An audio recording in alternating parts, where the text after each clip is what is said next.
Hello दोस्तों, मेरा नाम है पढ़ाकू भैया।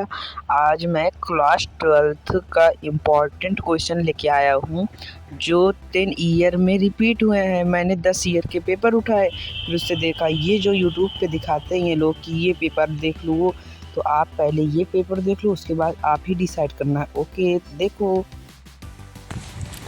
हिंदी गद्य साहित्य में शुक्ल युग की सीमा है, क्या सीमा है? 1915 से 1935। दूसरा है, निम्नलिखित में से कहानीकार और उसके द्वारा लिखित कहानी का गलत युग्म है।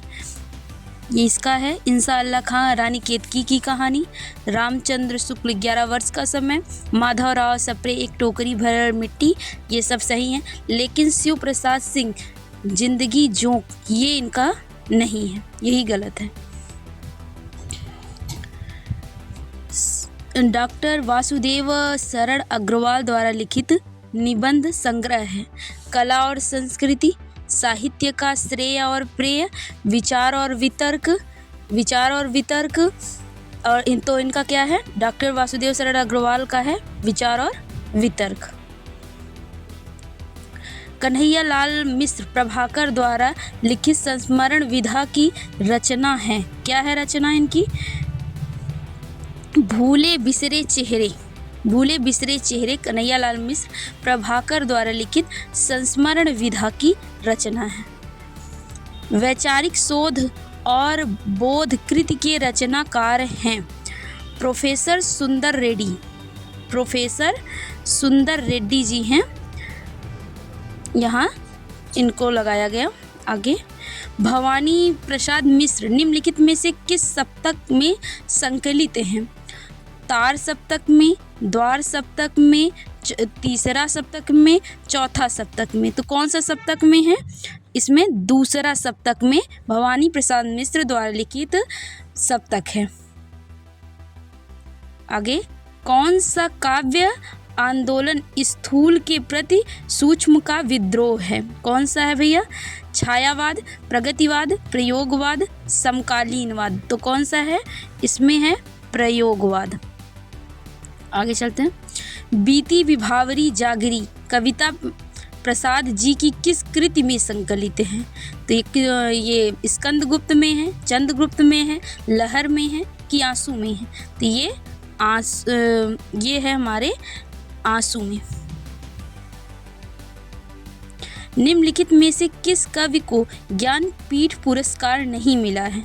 तो किसको नहीं मिला है? सुमित्रानंदन पंत को, रामधारी सिंह दिनकर को, महादेवी वर्मा को कि गजानन माधव मुक्ति बोध को? तो हमें पता है किसको नहीं मिला है, गजानन माधव मुक्ति बोध को नहीं मिला और सभी को मिला हुआ है। आगे, निम्नलिखित में कौन सी अज्ञेय की काव्यकृति नहीं है? तो आप देखते हैं कि कौन सी कृति नहीं है। इंद्रधनु रौंदे हुए, ऐसा कोई घर आपने देखा, कला और बूढ़ा चांद, आंगन के पार द्वार। तो इनकी काव्यकृति कौन सा नहीं है? ये आंगन के पार द्वार जो है उनकी कृति नहीं है। हम आगे चलते हैं। निम्नलिखित गद्य, ये जो प्रश्न कराए गए हैं ये 10 साल में 10 बार आ चुके हैं और इन सभी प्रश्नों की आने की अत्यधिक संभावना है और इसे 10 साल पेपर में हमने निकाला है। अगर ये करके आप जाते हैं तो आपको कहीं ना कहीं 4 से 5 नंबर ज़रूर मिलने वाले हैं। आप इसे ज़रूर देखें। लाइक। तो निम्नलिखित गद्यांश पर आधारित जो ये प्रश्न है मैं बताने जा रही हूँ, ये 10 बार आ चुका हुआ है। जैसे कि ये है कि धरती माँ की कोख में जो अमूल्य निधियाँ भरी हैं, जिनके कण भर वसुंधरा कहलाती है, उससे कौन परिचित न होना चाहेगा। लाखों करोड़ों वर्षों में अनेक प्रकार की धातुओं को पृथ्वी के गर्भ में पोषण मिला।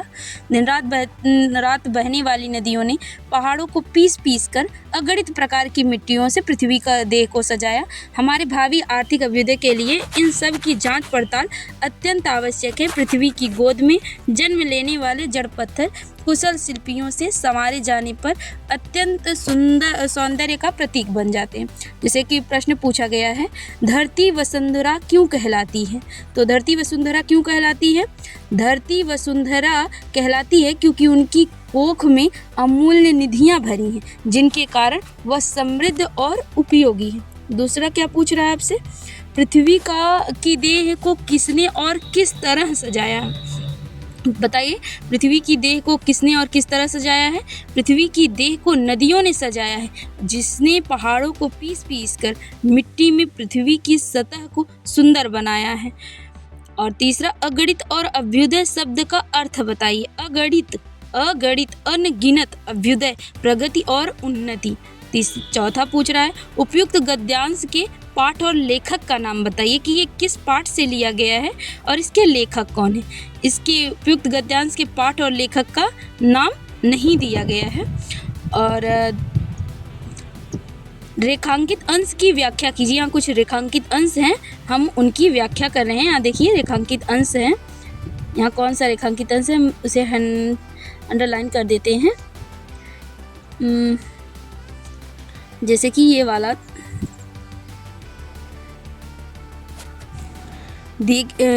इसमें जो दिया गया है तो इसे आप खुद भी पढ़ लेंगे और इसमें पढ़ना ही है। और अगर इसे आप देखते हैं और इसे हल करते हैं तो कम से कम ये 5 बार आया हुआ है। इसे आप हल करें, ये नीचे वाला 5 बार आया हुआ है। और देखिए ये चौथा वाला जो क्वेश्चन है कि एक कविता संग्रह से दिया गया है पद्यांश पर, ये 3 बार आया हुआ है और इसकी भी नीचे वीडियो में दिया गया है, तो आप इसे पढ़ लें। आगे है ये वाली चीज़ें, ये भी जैसे कि कविता के बारे में कुछ दिए गई पंक्तियाँ, इनके ये भी बहुत बार आ चुकी हैं, तो कम से कम 3-4 बार आई हुई हैं। निम्नलिखित में किसी लेखक का जीवन परिचय है, जैसे वासुदेव शरण अग्रवाल का, इनका 3 से 4 बार आया हुआ है। APJ अब्दुल कलाम का 2 से 3 बार आया है। हरिशंकर परसाई का 5 से 6 बार आया हुआ है, तो आप इनका भी पढ़ लें। और इनका हमने दिया है शॉर्ट में। और जैसे कि एक कवि के लेखक के बाद एक कवि का जीवन परिचय आता है, तो वो भी जो इसमें इम्पॉर्टेंट था हमने डाला है। जैसे भारतेंदु हरिश्चंद्र का है तो इनका 7 से 8 बार आया। जयशंकर प्रसाद का है तो इनका 5 से 6 बार आया। महादेवी वर्मा का है, इनका तो 10 बार आ चुका है, 10 से अधिक बार ही आया, इनका कम नहीं आया, बहुत बार आ चुका, तो इनका भी आप ध्यान दें। जैसे एक कहानी भी आती है, तो कविता का हो गया, लेखक का हो गया, तो एक कहानी है बहादुर का, जैसे बहादुर कहानी है तो ये 5 से 6 बार आई हुई है। तो इसका भी अधिकतम 80 शब्द में आपको कहानी लिखनी होती है, उनका चरित्र चित्रण करना होता है। एक लेखक का, एक जो उसमें पात्र रहते हैं उनका चरित्र चित्रण होता है। तो ये बहादुर कहानी का कम से कम 10 बार आया है। और पंचलाइट है, खून का रिश्ता है, इनका 5 से 6 बार आया हुआ है। और स्वपठित खंड काव्य पर आधारित किसी खंड काव्य के एक प्रश्न का अधिकतम 80 शब्द में लिखना होता है। जैसे कि रश्मिरथी का है और कर्ण का है चरित्र चित्रण। रश्मिरथी खंड काव्य में और कर्ण का जो चरित्र चित्रण है ये कम से कम 6 से 7 बार आया हुआ है, तो आप इसे ज़रूर ध्यान दें। उसमें तृतीय सर्ग का तो 2 से 3 बार आया हुआ है, आप इसे भी ध्यान दे दें तो ज़रूरी है। और त्यागपथ में हर्षवर्धन का चरित्रांकन है, ये सभी चीज़ें आप कम से कम 5 से 6 बार आई हुई हैं, तो इसे भी ध्यान दें। और धार्मिक और नैतिक मूल्य त्यागपथी में है, तो ये सब वीडियो में दी गई हैं, आप इसे भी देख लें। और इसमें और एक आया खंड काव्य ही है मुक्तियज्ञ, जिसके जैसे जो जिला होगा आपका उस तरीके से आप देख लीजिएगा। इसमें कम से कम रिपीटेशन वाले प्रश्न मैंने डाले हैं, तो ज़रूर आप देखें इसे। खंड काव्य, और फिर हम खंड ख में चलते हैं। जैसे कि इसमें दिया गया कि संस्कृत गद्यांश के एक संदर्भ सहित अनुवाद कीजिए, तो एक तो संदर्भ इम्पॉर्टेंट है जो कि मैंने वीडियो में दिया हुआ है, तो वो डाल दें। और जो ये मैंने वीडियो में संस्कृत का अनुवाद दिया गया है ये बहुत ही इम्पॉर्टेंट है, कम से कम 4 से 5 बार आया हुआ है, तो इसे भी ध्यान दे दें। और हिंदी सहित उनका अनुवाद करना, और एक पद्यांश का भी आपको दे देगा, जैसे कि इसमें दिया है यानी मौना छ सख्त, ये सब दिया गया है, तो इसे भी ध्यान दें। और ये संदर्भ दोनों का बहुत ज़्यादा इम्पॉर्टेंट होता है, तो इन दोनों चीज़ों में संदर्भ ज़रूर ध्यान दिए रहें, क्योंकि संदर्भ आप उसे बना कर भी लिख लेंगे, कि याद है तो उसका भी चल जाएगा। और ये निम्नलिखित में किन्हीं दो प्रश्नों को संस्कृत में हल करना, जैसे कि कात्यायनी कस्य पत्नी आसीत्, तो कात्यायनी किसकी पत्नी थी? तो कात्यायनी कात्यायनस्य पत्नी आसीत्, तो कात्यायनी कात्यायनस्य की पत्नी थी। तो ये भी कम से कम 10-5 बार आ चुका है, तो इन सभी प्रश्नों को जरूर से ध्यान दें। आगे है कि बुद्धस्य पंचशीला यथा, बुद्ध के पंचशील क्या थे? अहिंसा परमो धर्म सत्यम वदेत अस्तेय ब्रह्मचर्य परिग्रहस्य त्यागः, मतलब कि अहिंसा न करना, ये सारी चीज़ें थी, उन्होंने दिया था पंचशील। तो इसके बारे में संयोग रस, करुण रस की परिभाषा, ये तो कम से कम भाई ज़रूर याद करके जाएं, क्योंकि ये ज़रूर आता है आपके प्रश्न कॉपी में, तो ज़रूर इसे ध्यान दें। कम से कम ये 15 से 16 बार ये संयोग, श्रृंगार या करुण रस की परिभाषा आ चुकी है। तो अगर श्रृंगार में श्रृंगार कभी पूछ लेता, कभी करुण पूछ लेता है। रूपक और अन्वय अलंकार की परिभाषा लिखकर उदाहरण दीजिए। तो रूपक तो कम से कम 7 बार आया हुआ है और अन्वयन की तो 3-4 बार आया हुआ है, तो ज़रूर ध्यान दे दें इस पर। चौपाई और हर गीतिका छंद की सोदाहरण सहित परिभाषा लिखिए। तो चौपाई तो सबसे ज़्यादा बार आती है। चौपाई में 16 पाई, यानी कि इसमें 16 मात्राएँ लगाई होती हैं। तो और हर गीतिका छंद तो कम से कम 2-1 बार आया हुआ है, लेकिन चौपाई 8 से 10 बार आया हुआ है, तो बहुत मोस्ट इम्पॉर्टेंट है चौपाई छंद। और आगे है निम्नलिखित में से किसी एक विषय पर निबंध लिखिए।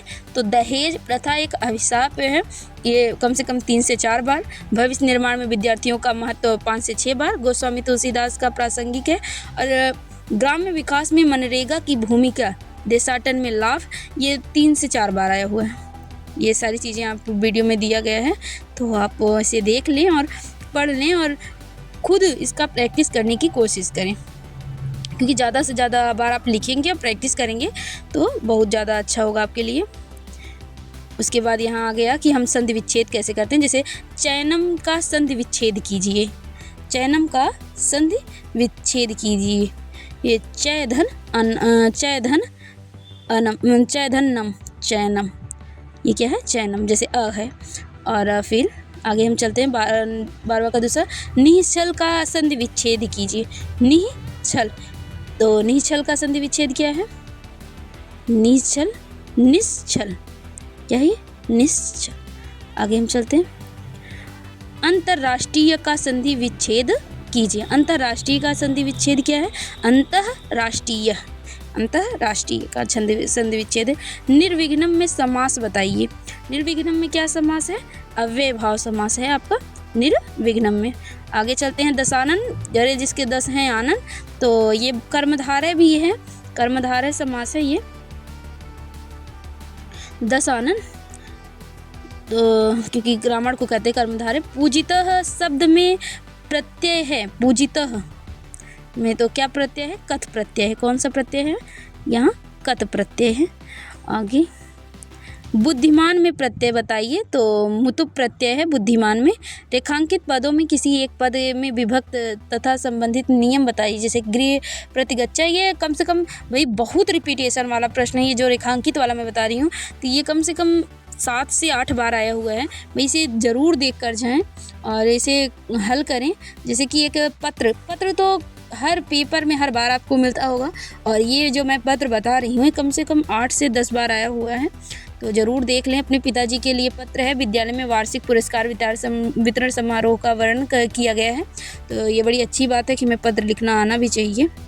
और यहाँ बस, लेकिन इतना पेपर अगर आप कर जाते हैं और इतना मैंने बताया है उतना आप कर देते हैं, तो आपके मार्क्स कम से कम 90+ ज़रूर जाएंगे। और मेरी अगर ये बातों को आप सलाह को मान लेते हैं 2 महीने में, तो हमारा इतना है कि आप 90+ ज़रूर करके आएंगे, क्योंकि पेपर यहीं से छपेगा। अगर आपको वीडियो पसंद आया है तो लाइक और सब्सक्राइब करके शेयर कर देना, और किस विषय पे लेके आना है वो भी कमेंट कर देना। Bye bye, love you all.